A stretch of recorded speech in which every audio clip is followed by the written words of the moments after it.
Congratulations, Mr. Ingram. I am so excited that you received this award. It's a long time coming, and you are so deserving of this, if anyone is. I think we ought to celebrate with an RC Cola and a moon pie. I can just hear you saying that in class. I can't imagine driving 20 miles each way from Moccasin Creek for 44 years. Do you know how many miles that is? Well, I do. It's approximately 334,400 miles. That's a lot of miles, Mr. Ingram. And I don't know if some of that was on a horse or not. Just joking.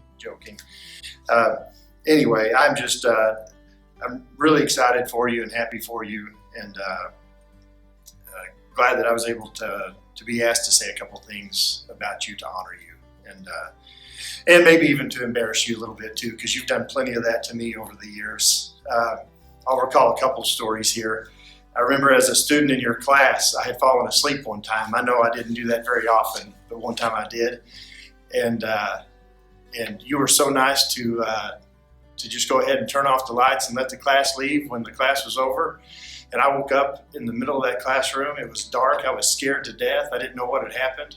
And I had slept through almost all of lunch. And I came down and found you in the lunchroom, and I said, "Mr. Ingram, why did you let me sleep through lunch?" And you said, "Well, you just look so peaceful. I couldn't hardly stand to wake you." And the other story I remember is, I remember a lot of them, but the other one I'm going to tell is as a colleague of yours, when we were sitting in Dunbar Auditorium and the entire faculty was there. So we were, the whole thing was, the whole district was in Dunbar listening to an out-of-town speaker. And she was saying something that maybe I didn't agree with, and I whispered to you, and that was a mistake on my part because you raised your hand, and it wasn't even a question and answer time. And she called on you, and you said, "My friend Garrett has something he wants to say." And I tried to crawl under my seat.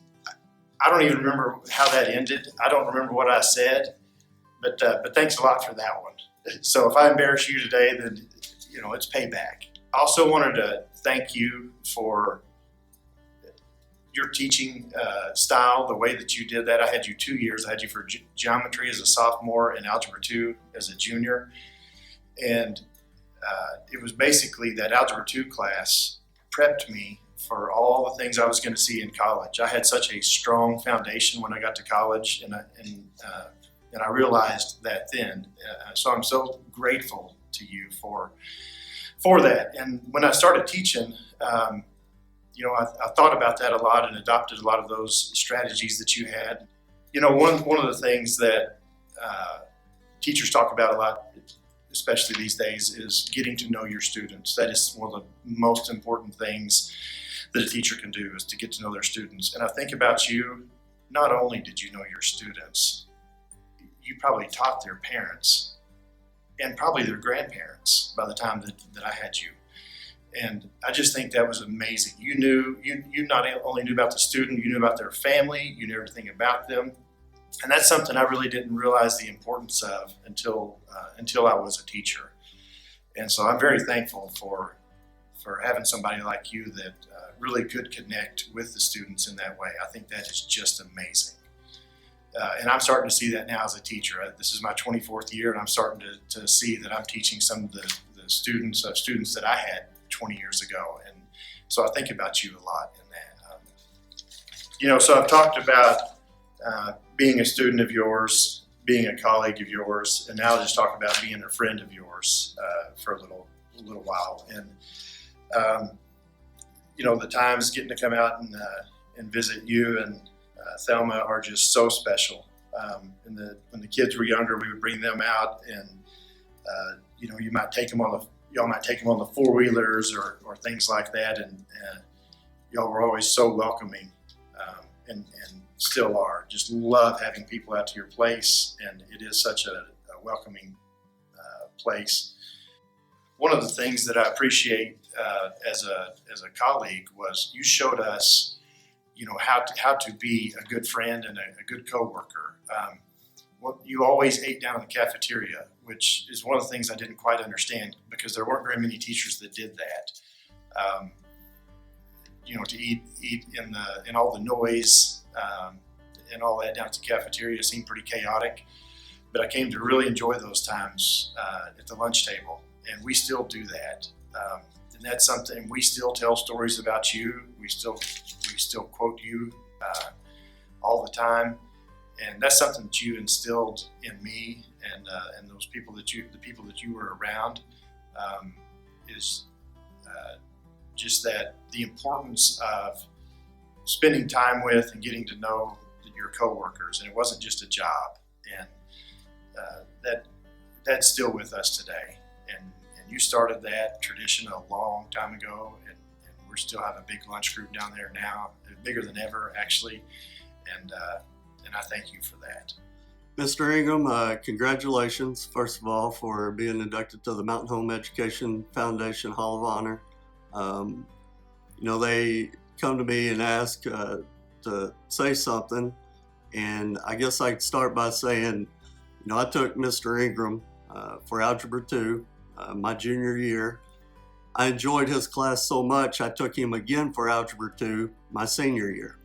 Won't go into details, but I had Mr. Ingram 2 years for the same class. But Mr. Ingram was always a great teacher, great person. He cared about me and everybody else more than just a student. He cared about me being involved in my athletics and was always asked me about it, so I really appreciate that. The other part was, now I graduate, I think he was surprised I become a teacher after having him twice. But every year we'd have a coach's fishing retreat, and there's two non-coaches that we invite every year, and that was Garrett Rucker. We invited him because he had a fishing boat, and then we would invite Mr. Ingram because he cooked great pies. So he would come every year. He didn't miss a day. Mr. Ingram would come.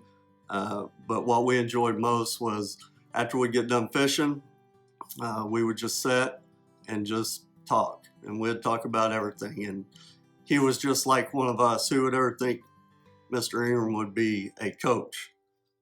But he fit in just like one of us, and we enjoyed having him. And, going back to when I had him as a teacher, he would always talk about, Husky, do you want to be in the penthouse or you want to be in the slums? And pretty much what those mean, if you behaved, you got to sit in good places in the penthouse, or if you didn't behave, he'd put you closer to him, which he called the slums. And for 2 years, I lived in the slums. But Mr. Ingram was great, was a great teacher, a great friend, great colleague, and there's not anyone more deserving to be in the Mountain Home Education Foundation or the Hall of Honor than him. So, Mr. Ingram, congratulations. I just found out that you're going to get the last word, so I'm going to be careful what I say, and I'll close with this. We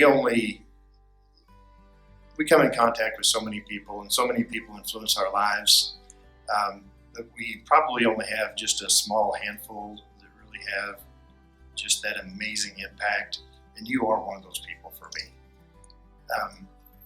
And so I want to thank you again for that, and once again congratulate you for this honor, and I hope you enjoy this night. I hope you're nice to me when you get up and say something. Thank you, Mr. Ingram. We all love you.